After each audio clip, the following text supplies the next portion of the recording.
ไม่ได้เข้าใจได้ขนมเป็นไม่จักดอกได้ครูบาอาจารย์ว่าเนี่ยเขารู้ได้บ่รู้ได้บ่รู้ดอกนอกจากเขาเป็นพอละ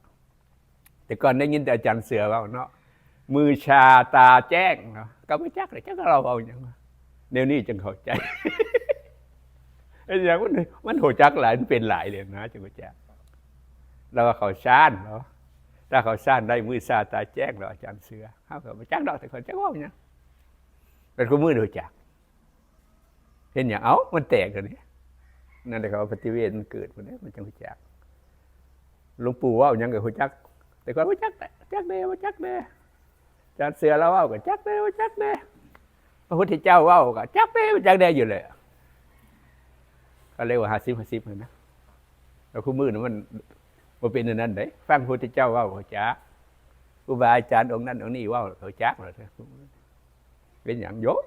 มันเห็นหลายแล้วมันเป็นหลายแล้ว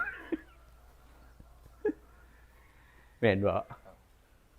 อันว่าเป็นหลายเป็นห้องปฏิเวทเป็นหลายเกิดหลายว่าปฏิเวทภาษาว่าอย่างแตกสารความรู้มันหลายมันแตกมันแตกสารว่าแตกสารเราฟังเข้าใจแล้วมันพุทธเจ้าว่าก็เข้าใจครูบาอาจารย์ว่าเข้าใจคนนะอย่างก็พุทธพจน์คำสอนพุทธเจ้าก็เข้าใจอัฏฐกถาจารย์เป็นผู้อธิบายก็เข้าใจดีกาอนุดีกาเป็นผู้อธิบายทอดกันมากก็เข้าใจอัฏฐกถาจารย์ครูบาอาจารย์ว่าก็เข้าใจแล้วท่านเท่าบนแตกบนเขาได้ฟังก็50-50อยู่นั่นแหละคือเข้าใจได้บ่เข้าใจได้เนี่ยรู้ได้บ่ได้รู้ได้นะแม่นบ่อันเท่าพันแตกเนาะ